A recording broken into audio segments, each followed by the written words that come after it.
Hello, thank you for watching this video. I want this to be a little bit of a quick disclaimer before I go into part 7 of this Misfire mystery that was going on with my Lincoln Navigator last year.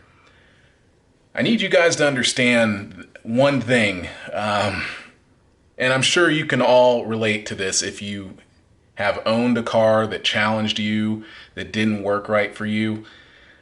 I was very, very upset, and I did a lot of complaining on those videos.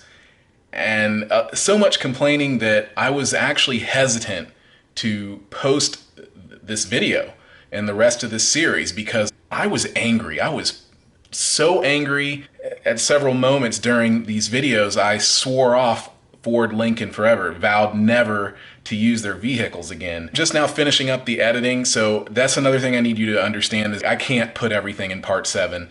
The conclusion is going to be in part 8. This will be an 8 installment series.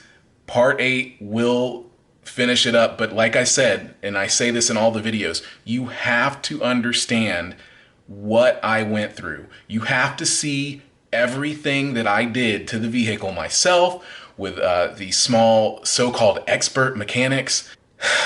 It was very, very frustrating, but you know what? Nobody's perfect, okay? I understand it is not nice to have to hear someone complain all the time, but when you are going through what I was going through, it takes a saint not to complain, and that ain't me. So, without further ado, please enjoy the video. I hope you learned something from it. Like I said, it was a process, not an event, okay? So you've got to remember that anything that you were thinking could be wrong with your Lincoln Navigator or your Ford Expedition or whatever it may be, and it's misfiring and it has that 3.5 liter EcoBoost engine in it, you're going to want to pay close attention to my story.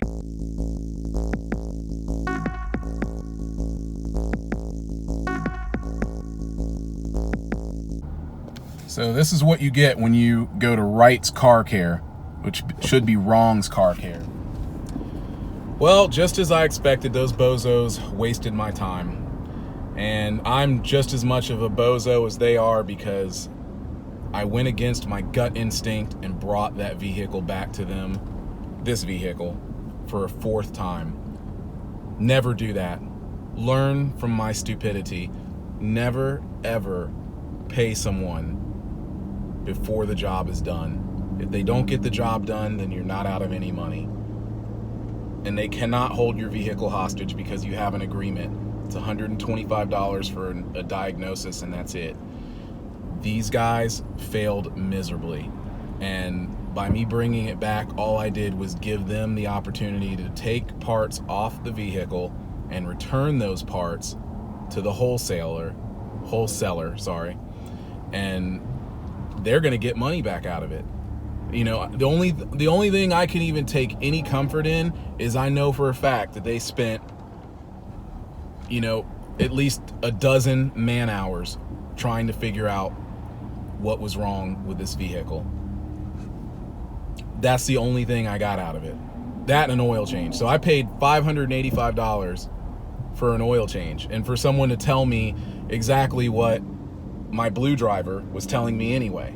And the funny thing is now the guy kept arguing with me. So let me just tell you what happened real quick. They called me back about 2 hours after I dropped the vehicle off, and they said they give up. They said they can't fix it. And from that point, I said, okay, if you can't fix it, then I want you to give me a portion of my money back. I understand you spent time and you worked on it. Just give me a portion of the money back, and I'll be happy. So the guy said, well, what do you mean? I got work done. I said, no. You said $585 you'd fix the vehicle. And see, here's the important thing to note. The guy did things that most mechanics don't do when they don't know you. He invited me into the shop. He let me sit there at the computer with him.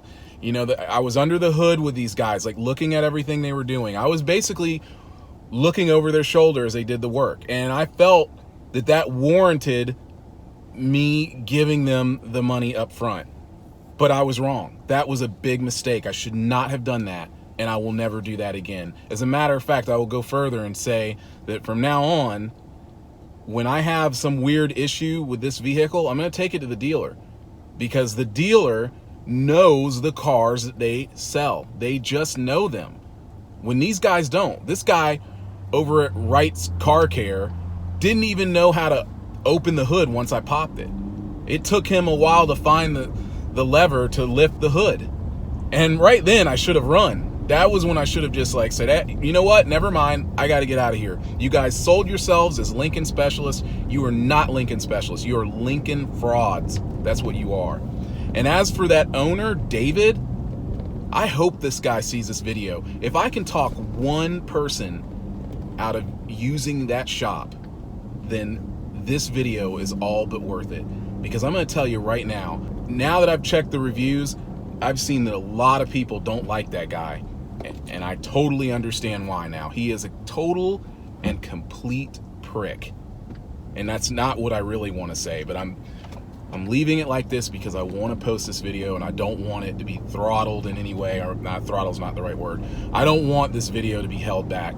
I want this video to reach the masses, and I want people to understand that when you have a car issue that you cannot fix yourself, then you need to understand that these cars today, they are nothing like they were when I started driving a car.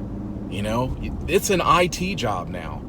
There's so many modules and so many little there's so many variables that you just cannot do any of it without having assistance from the dealership. The dealership holds the key to being able to solve any problems with your vehicle. And that's why they rob you when they charge you. They destroy you because they know they can. They get away with it. It's kind of like when there wasn't a lot of competition with cell phones, and they would just charge you out the wazoo for cell phone service because there was no, now I don't have any experience with that. I waited until things became more affordable. That's just an example anyway, but you know what I'm talking about. Even just like a regular hard line, when there were phones that plugged into the wall, most younger people wouldn't know what I'm talking about, but everyone knows what it's like to deal with a monopoly service, whether it be a utility of some sort, whether it be a certain service or anything like that.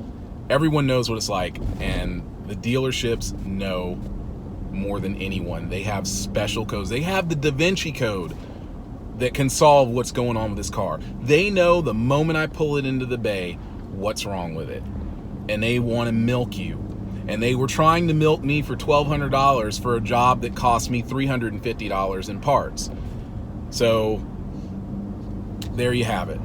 Don't ever trust some mechanic who says he's an expert, because they don't have the software to fix your vehicle. You've got to know this, people.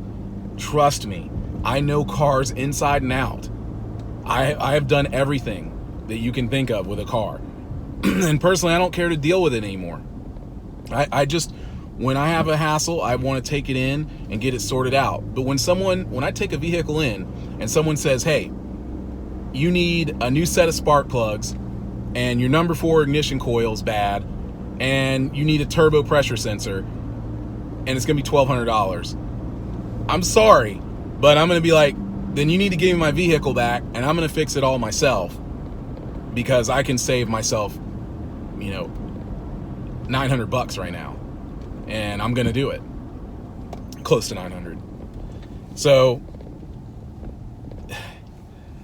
I'm definitely mad right now, because this guy, I told him, I said, I'm coming over there and we're going to have a discussion in person. And he said, I won't be here. And he took off before I got there.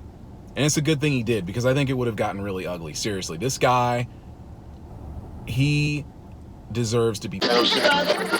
But I'll probably cut that out because I don't need any legal trouble. Just know they don't have the real codes. They just don't. Only the manufacturer has that. The manufacturer makes sure that their service departments get all of that. The service departments at their dealerships, they have a monopoly on their stuff. So that's it. I'm done. I truly hope all of you are doing well. I hope whoever sees this message sees this video, will think twice before taking your vehicle that's having some weird, bizarre problem that's not clear to some small shop that says that they can handle it. They can't. Learn to accept the truth. The dealership is going to get more of your money down the road, and take that car to the dealership. And if you don't want to deal with that, then stay away from Ford, Lincoln, probably GM altogether. Chrysler too. Stay away from all that crap.